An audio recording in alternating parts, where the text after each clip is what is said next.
Good morning, Pittsburgh. I'm your host, Alex Grubbs. And I'm Delaney Bomas, switching in for Jess Paterchek. Thanks for joining us here on Daybreak. This morning's top stories start with the changes for the Pittsburgh Zoo, how they are making it more accessible. And a local Pittsburgh band scores big. We got Pittsburgh because here comes Daybreak.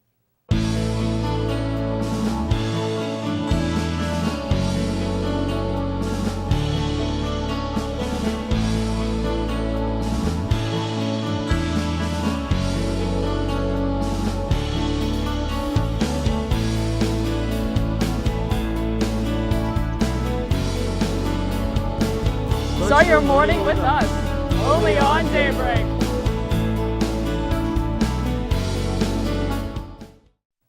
Okay, so the weather has gotten really cold lately. Really cold, really fast. Yeah, and I'm not a fan of it. Me neither, not in the slightest bit. Yeah, well, maybe it'll warm up, maybe it'll stay cold. Megan, what do we have in store for this week to come? Well, you guys are definitely want to get your winter coats out because it is not going to warm up anytime soon.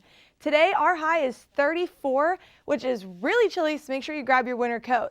This weekend's not going to be much better as we're only going to get up to the upper 40s, which is still kind of cooler for this time of year. And later throughout the week, we're still going to be in the high 40s, a little bit of sun on Tuesday, so won't be nearly as depressing, won't be as cold either.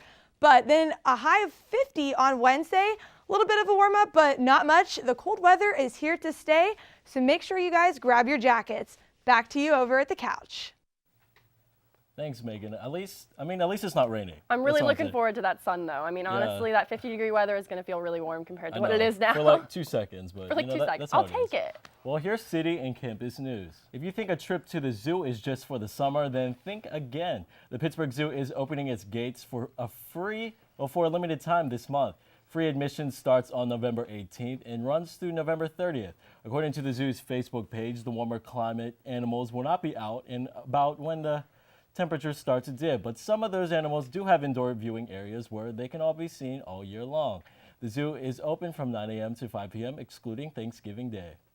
The Pittsburgh Water and Sewer Authority has released their budget and rate plan for 2018. According to KDKA, customers should expect a monthly increase starting on January 1st. They say that customers will be seeing a 28% increase on their bill, which comes to about $15 a month. And the increase in rates won't stop there. KDKA says that by 2019 and 2020, it will go up another 10% and then another 11%. While it is a hefty increase, customers are not mad at the PWSA. Protesters said they are okay with increases because that is what it will take to fix an aging and broken water system. And high schoolers, will be happy to hear this. Local schools are experimenting with later start times. According to KDKA, Quaker Valley changed their first period start time from 7:45 a.m. to 8 a.m. They have had a huge success with it. They are even thinking about making the start time even later next year, with the possibility of starting at 8:30 a.m. While these changes make students more alert and overall better students, starting school later will affect bus schedules, the elementary and middle schools, and even parents' schedules as well. Volleyball staff shakes up as the coach is fired. Reported by the Point Park Globe, the athletic department fired volleyball coach Mike Bruno after 12 years of coaching. Officials and players declined to comment the publication of the details surrounding the firing. He was previously named the River States Conference Coach of the Year in 2016. In the meantime, assistant coach Bridget Belich will serve as interim coach for the remainder of the season. Bruno told the Globe that he hopes to move forward and start a new chapter in his life. A band battle ends in victory. Chasing the Barons, signed to Pioneer Records, won the Face of the Music Battle of the Bands contest sponsored by Pittsburgh City Paper last Thursday at Drogo's Rhythm Grill in Warrendale. According to the Roland School of Business, the band won $2,000, the City Paper cover story, an opening set for Drusky Entertainment show, 75 shirts with the band's logo, a City Paper advertising package worth $1,500, and 24 hours of recording time at Tonic Recording Studios. Over 80 artists submitted music for the contest, and 6 bands were chosen to perform from online voting, and the band took the prize home. Point Park is about to pump out. The Pittsburgh Center for Sports Media and Marketing will host Point Park alumni father-daughter duo Bob and Selena Pompiani. Next week, 1982 grad Bob is currently a KDKA sports anchor, while 2013 grad Selena is currently a Penn's TV host and morning traffic reporter for KDKA. The duo will tell their stories of joining the television world and working in sports. The event will be held in the Lawrence Hall Ballroom on Tuesday at 1 p.m. with a live stream and additional seating in the JVH in Thayer Hall. Well, that's cool that, Selena and Bob are coming here to talk to I know people. that it would be really cool to see that they came from Point Park and now they're so successful here in Pittsburgh. Yeah, it's like people could actually see what going through the school can Exactly. Well, that's what's happening around your city and campus. After the break, an update on your local Pittsburgh sports. And history in the making for trans people everywhere. You won't want to miss this. Stay tuned to Daybreak.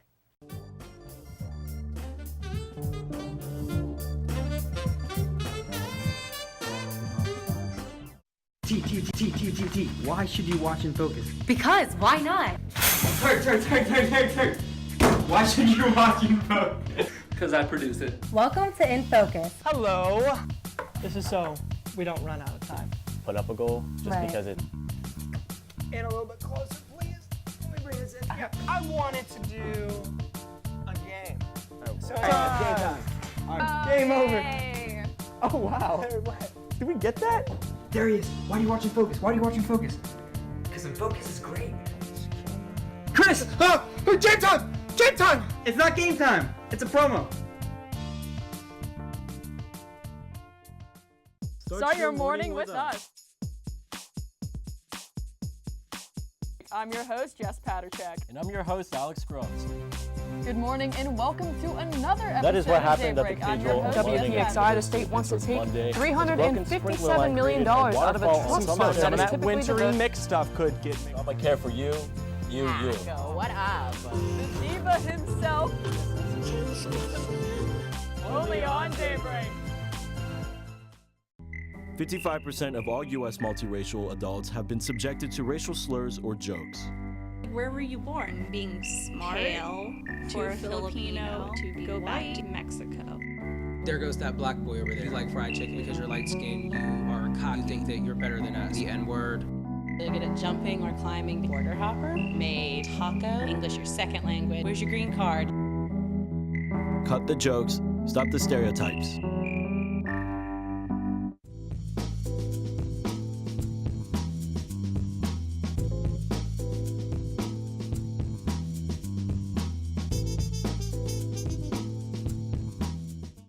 Welcome back to Daybreak. I'm Nick Tomarello, and here's your sports news. Finally, Steeler Juju Smith-Schuster announced that he has received his driver's license. According to ESPN, Smith-Schuster explained he's just now getting his license because he was a year younger than his classmates coming out of high school. And his college, the University of Southern California, provided free Uber trips for students. Smith-Schuster, who is famously known for losing his bicycle and was reunited with it 2 weeks ago, tweeted on Wednesday, quote, "Your boy finally did it. Just got my license. Hashtag it's lit." In other news, according to Sam Warner of the Post-Gazette, Pittsburgh Penguin Evgeny Malkin and Phil Kessel needed some time apart to remember what it was that made them such a great pairing in the first place. Both Malkin and Kessel were split up for most of the previous games out west. With a 3-1 score on Tuesday, they were reminded, quote, how dangerous they can be. The Post-Gazette also reports that both Malkin and Kessel picked up 2 assists in the first minute. Malkin shot another goal on the rebound off Kessel and then combined for a third goal in the third period. After the game, Malkin said, quote, "We're excited to play together, but we need to understand it's one game." He continued to say, "We need to play better and better." The Penguins face off against the Washington Capitals tonight at 7 p.m. That's it for sports. Let's head over to the Daybreak News Desk with Sarah Gibson. Sarah, what do we need to know in national news? Thanks, Nick. The first ever transgender person in Virginia state legislature history was elected this past Tuesday, according to the New York Times. Danica Roem is only the second transgender person to ever be elected into a state legislature in the United States. The first was Stacey Lafton, a Democrat elected into New Hampshire's House of Representatives in 2012. Lafton never actually held office, however, over her failure to disclose a felony conviction. While this is still a historic event for the LGBTQ community, Roem emphasized that her campaign was about policy and not her identity. In an interview with Mother Jones, she said, quote, "We shouldn't just be pigeonholed into the idea that we're just going to be fighting about bathrooms," unquote. Her opponent was Republican Bob Marshall, who had been elected member of the Virginia House for 13 terms or 26 years. In other news, a retired Navy veteran has been charged with the kidnapping of a Virginia Beach woman. According to CNN, Ashanti Billy went missing on September 18th after she didn't show up for work. Her car was found in Norfolk on September 23rd. On September 29th, her body was found. Officials say 45-year-old Eric Brian Brown, who spent 21 years in the Navy and worked on the construction of Billy's workplace, abducted Billy as she arrived for work on the Norfolk base. Her body, found in Charlotte, was about 300 yards away from Brown's childhood home. Witnesses report seeing Brown visiting the sandwich shop where Billy worked nearly every day, often harassing her and making crude sexual comments. If convicted, Brown faces a maximum of life in prison for kidnapping. So what do you think that this new election is going to be? Like, how big do you think it's going to be for the LGBTQ community and for the country as a whole? I think this was definitely a historic event. I think voters are starting to see people for who they are besides their identity on the spectrum, and I think they are starting to see people for policy and not just what they decide to present themselves as or what they identify as. And I definitely hope that we see more people in the community willing to do jobs like this in the future now that we have some representation. That's all for national news. I'll give it back to the couch with Delaney and Alex. Thanks, Sarah. After the break, a robot citizen. Stick around to see how that works. And are your favorite TV shows on the chopping block? Stick around because we got that and more here on Daybreak.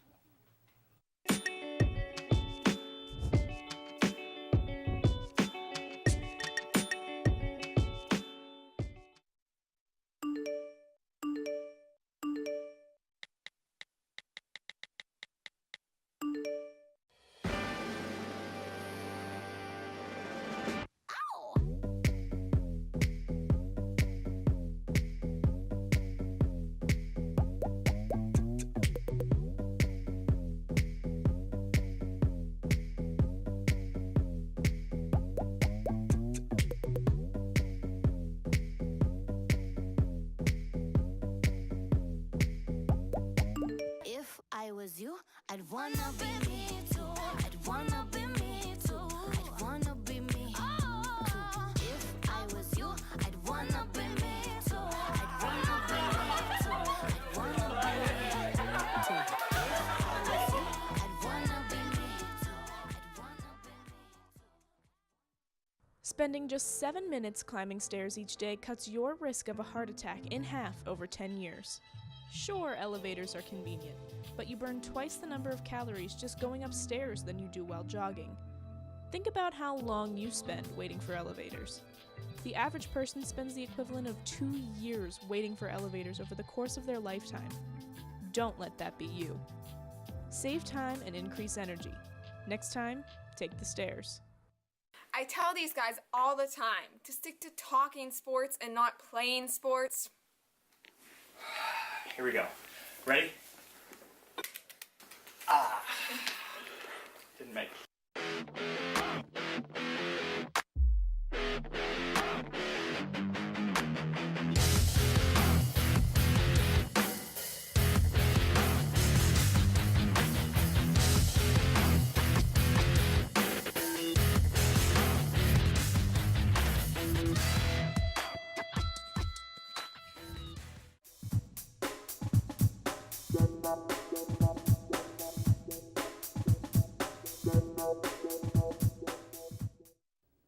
Good morning, I'm Royce Jones, and here's your tech news. Saudi Arabia is making headlines this week after granting citizenship to a one-of-a-kind person.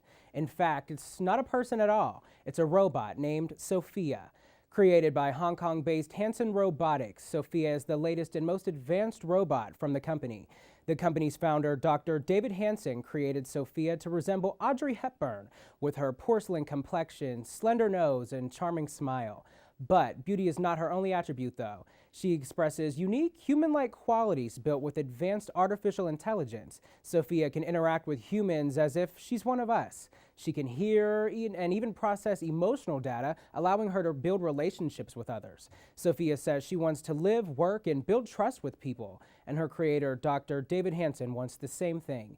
He says his genius machines, he wants them to live amongst the people, teach, entertain, and impact the world. Sophia is the first robot in history to be recognized as a citizen.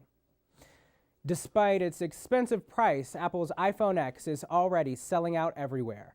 The pre-sale for the newest iPhone model sold out in just minutes, so there's no surprise that these things are flying off the shelves.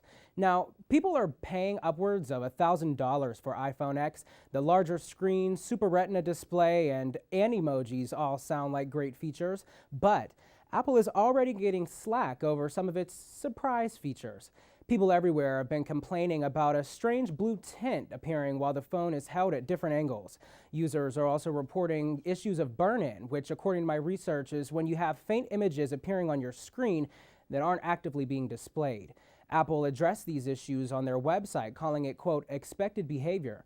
If you're experiencing these issues, Apple advises you to utilize the auto brightness feature, which adjusts based on the ambient light in your location. They also say to set your iPhone X to turn off display when you're not using it and to avoid displaying static images at maximum brightness for long periods of time.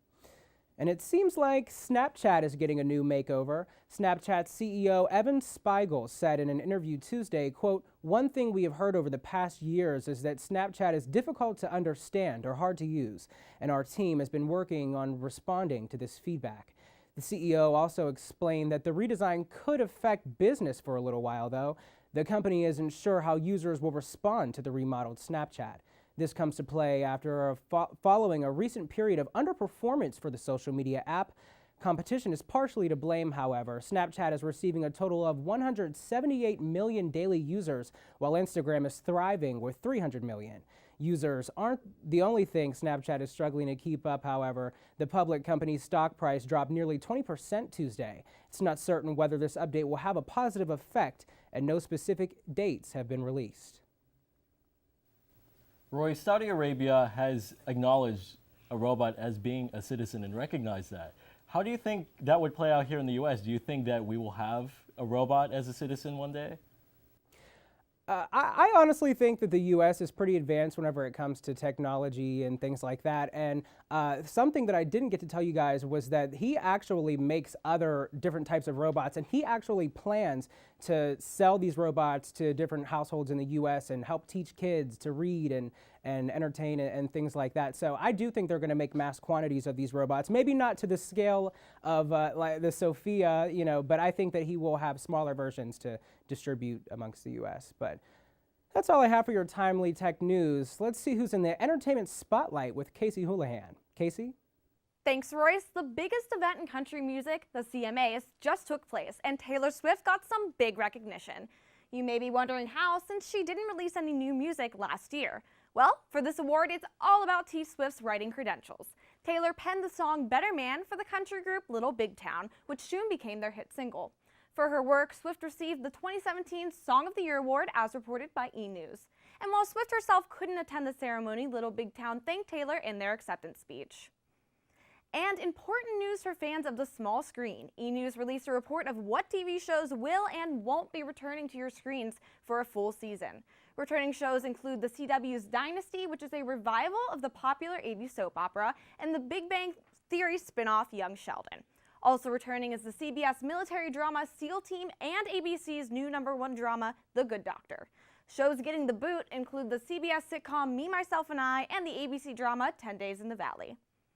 And finally, for all you One Direction fans, you've probably already seen Harry Styles' new music video for his song Kiwi. In the quirky video, a group of elementary kids have a giant food fight in the gymnasium.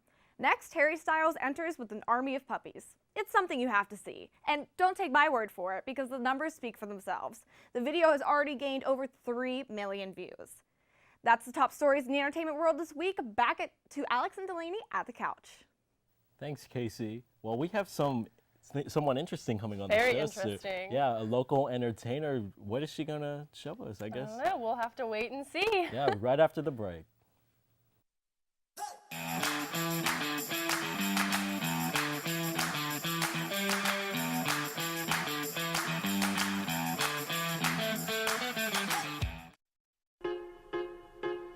One is the loneliest number that you'll ever do.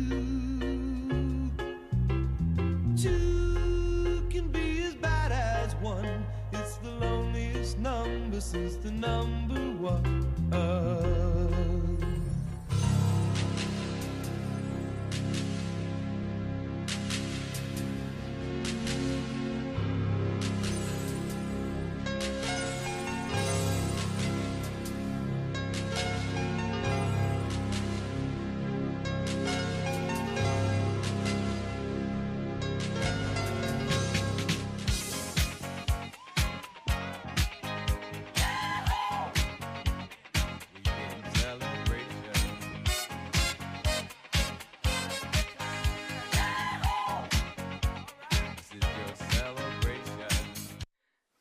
you. I love you more.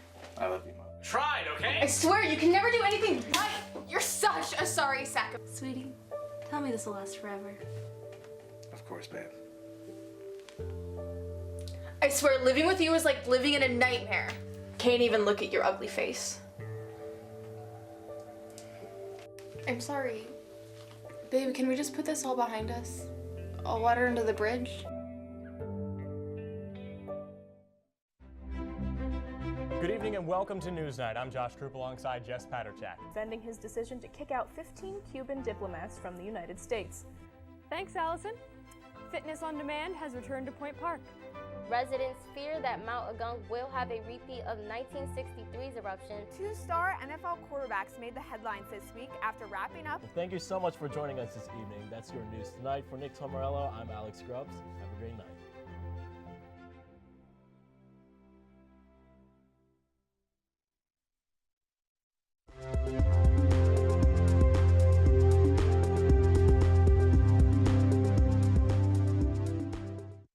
Welcome back to Daybreak. We're joined by Alexa Keeler. Hi. Thanks for coming in today. Welcome to Daybreak. No, thank you for having me. I'm very excited to be here. Alexa is a local entertainer here in Pittsburgh. Yeah, well, I mean, local. Yeah, technically you can count local. I mean, I perform some.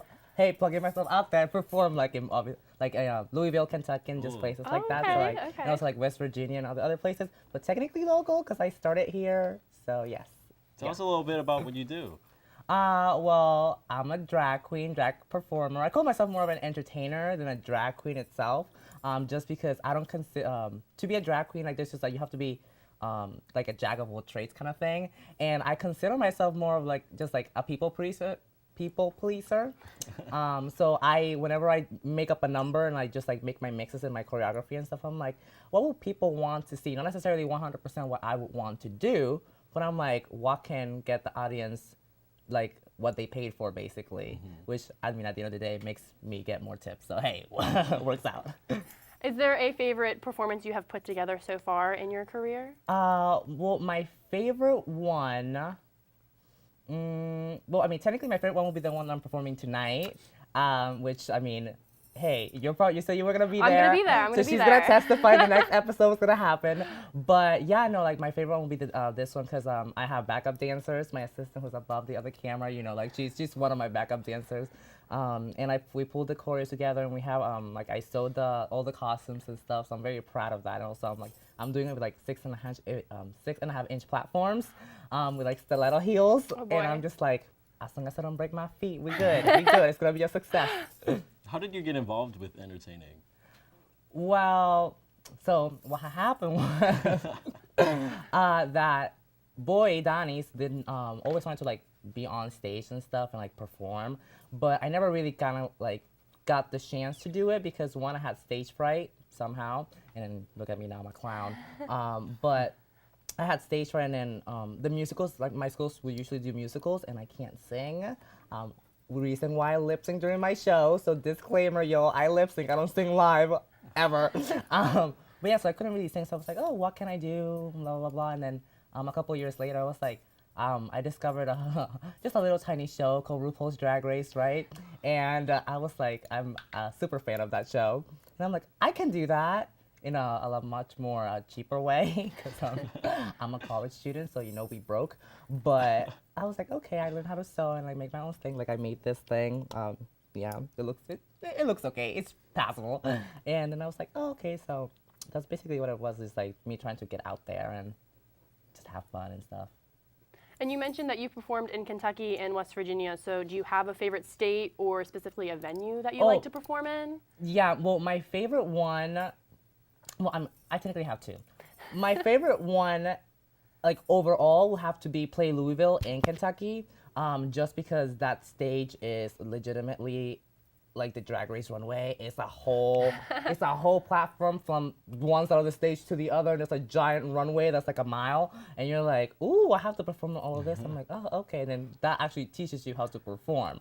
There's some people who like do this and they're like, oh, I'm just gonna like look cute and stuff, but then when you're in a stage that's like 5 foot above everyone else, and in this legitimate spotlight on you, you're like, I actually have to kind of turn it out. So, and then the other one would be Cruise.